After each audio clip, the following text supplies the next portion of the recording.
Last year ಅಬುದಾಬಿಲಿ ನಡೆದಿತ್ತು.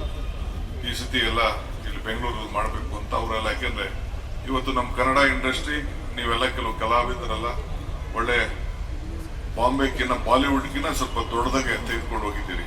ಇದಕ್ಕೆ ನಿಮ್ದೆಲ್ಲ ಶ್ರಮ ಇದೆ, ಎಲ್ಲ ಕೂಡ ಇದಕ್ಕೆ ನಾವು ಅಭಿನಂದಿಸಬೇಕು. ಇಡೀ Bharat, India, Bollywood, Hollywood both are looking at Karnataka. ಇದು ನಿಮ್ಮೆಲ್ಲರ ಶ್ರಮದಿಂದ, ನಿಮ್ಮ ಕಷ್ಟದಿಂದ. ನಿಮ್ಗೆ ಯಾರು ಫೈನಾನ್ಸ್ ಕೊಡೋದಿಲ್ಲ ಅನ್ನೋದು ಗೊತ್ತಿದೆ ನನಗೆ. ನಿಮ್ಮ ಫೈನಾನ್ಸ್ ಚಕ್ರ ಬಡ್ಡಿ 3%, 36%, ಎಲ್ಲ ಬೇಕಾದಷ್ಟು ಕಷ್ಟ ಇದೆ ಅನ್ನೋದು ಕೂಡ ನನಗೆ ಅರಿವಿದೆ. ಏನ್ ನಮ್ಗೇನು ಗೊತ್ತಿಲ್ಲ ಅಂತ ತಿಳ್ಕೊಳಕ್ ಹೋಗ್ಬೇಡಿ. ಆದ್ರೂ ಕೂಡ ಗೌರ್ಮೆಂಟ್, ಇದು ನಾವಲ್ಲ, ಗೌರ್ಮೆಂಟ್ ಆಚಾರ ವಿಚಾರನ ಪ್ರಚಾರ ಮಾಡೋದು ಕೂಡ ನಿಮ್ಮ ಧರ್ಮ. ನಿಮ್ಮ ಕಲೆ ಮುಖಾಂತರ, ನಿಮ್ಮ ಸಿನಿಮಾದ ಮುಖಾಂತರ, ನಿಮ್ಮ ಥಿಯೇಟರ್ಗಳ ಮುಖಾಂತರ ಸಮಾಜ. ಈಗ ನಾವು 5 ಗ್ಯಾರಂಟಿ ತಂದು ಏನ್ ತಂದು 5 ಗ್ಯಾರಂಟಿ ನಮ್ಮನೆ ಊಟಕ್ಕೆ ತಂದ್ವಾ, ಇಲ್ಲ ಒಂದು ಪಾರ್ಟಿಯವ್ರಿಗೋಸ್ಕರ ತಂದ್ವಾ? 56,000 ಕೋಟಿ ಕೊಟ್ಟಿದ್ದೀವಿ. 56,000 ಕೋಟಿ ಬಸ್ಸಲ್ಲಿ ಓಡಾಡಕ್ಕಿರ್ಬೋದು, ಕರೆಂಟ್ಗಿರ್ಬೋದು, ಪ್ರತಿಯೊಂದು ಕುಟುಂಬ ಇದಕ್ಕೆ ಶಕ್ತಿ ಸಿಗ್ಲಿ ಅಂತೇಳಿ. ಯಾವುದೇ ಒಂದು ಮನೆಯಲ್ಲಿ ಒಂದು ಟಿವಿ ಹಾಕ್ತವ್ರು. ಈಗ ಟಿವಿಯವರು ಅಧ್ಯಕ್ಷರು, ಟಿವಿಯವರ ಮುಖ್ಯಸ್ಥರು ಬಂದಿದ್ದಾರೆ. ಒಂದು 3-4 ಟಿವಿಯವರು ಇಲ್ಲಿ ನೋಡ್ತಾ ಇದ್ದೀನಿ ನಾನು. ಅವ್ರಿಗೂ ಒಂದು ದೊಡ್ಡ ಇಲ್ಲಿ TRPಗೆ ಬಹಳ ನಿಮ್ಮ ಸಿನಿಮಾಗಳು ಬಹಳ ಮುಖ್ಯ, ಕಲೆ ಬಹಳ ಮುಖ್ಯ. 1 ಗಂಟೆಯಲ್ಲಿ ಅಟ್ಲೀಸ್ಟ್ 2 ಗಂಟೆ ಆದ್ರೂ ಕೂಡ ಜನ ಟಿವಿ ಮುಂದೆ ಕೂತಿರ್ತಾರೆ. ನೀವೇನ್ ಪ್ರದರ್ಶನ ಮಾಡ್ತೀರಿ, ನೀವೇನ್ ತಯಾರು ಮಾಡ್ತೀರಿ, ಥಿಯೇಟರ್ ನೋಡಕ್ಕಾಗ್ಲಿ, ಟಿವಿಲಾದ್ರೂ ನೋಡ್ತಾ ಇದ್ದಾರೆ.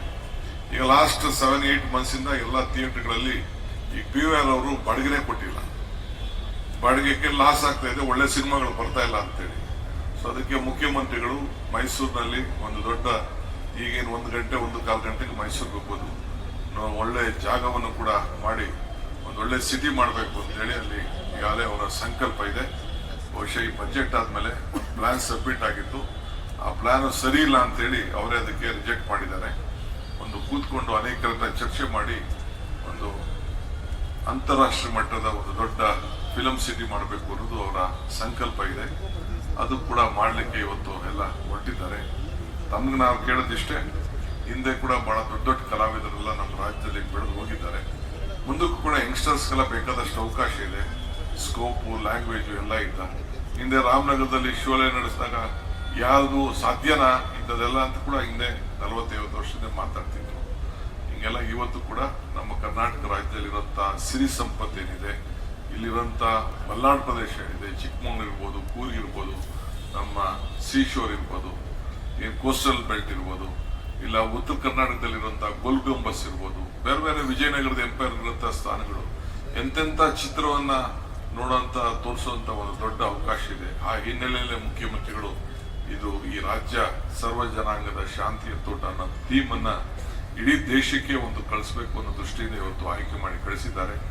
ನಿಮ್ಗೆಲ್ಲ ಶುಭವಾಗ್ಲಿ. ಅಟ್ಲೀಸ್ಟ್ ಮುಂದಕ್ಕಾದ್ರೂ ಕೂಡ ಇಂಥ ಕಾರ್ಯಕ್ರಮಕ್ಕೆ ಫಿಲಂ ಚೇಂಬರ್ ಅವರು, ಅಕಾಡೆಮಿಯವರು, ಅವ್ರಿಗೆಲ್ಲ ಸ್ವಲ್ಪ ನಂದು ವಾರ್ನಿಂಗ್ ಅಂತ ಇರಲಿ, ರಿಕ್ವೆಸ್ಟ್ ಅಂತ ಇರಲಿ, it is not my programme, ನನ್ನ ಕಾರ್ಯಕ್ರಮ ಅಲ್ಲ ಇದು, ನಿಮ್ ಕಾರ್ಯಕ್ರಮ. ಹೇಮಾ ಚೌಧರಿ ಪಾಪ ಅವ್ರು ಬಂದು ಕೂತಿದ್ದಾರೆ. ಅವ್ರ ಯಾಕೆಂದ್ರೆ ಬರೀ ಒಂದು 25 ಜನಕ್ಕೆ ಸಿನಿಮಾ ಬೇಕಾಗಿರೋದು. 20 ನಾವು ಯಾವ್ದಾರ ಸಂದರ್ಭದಲ್ಲಿ ಯಾವ್ದಾರ ಒಬ್ರು ಹಿಂಗೆ ಫಿಲಂ ಏನಾರು ಇಲ್ಲೆಲ್ಲ ತೆಗಿತಾವ್ರೆ ಅಂತಂದ್ರೆ ಯಾರು ಸರ್ಕಾರಕ್ಕೆ ಕೋಪರೇಟ್ ಮಾಡಲ್ಲ, ಅಲ್ಲಿ ಪರ್ಮಿಷನ್ ಕೊಡ್ಬೇಡ ಅಂದ್ರೆ ಥಿಯೇಟರ್ ಸಿನಿಮಾನೇ ನಡೆಯಲ್ಲ, ಒಂದು ಶೂಟಿಂಗೇ ನಡೆಯಲ್ಲಪ್ಪ.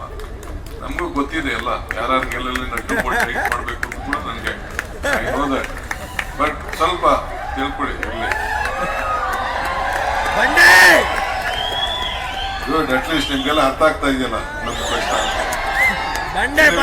ಒಳ್ಳೇದಾಗ್ಲಿ, ನಿಮ್ಗೆಲ್ಲ ಶುಭ ಆಗ್ಲಿ.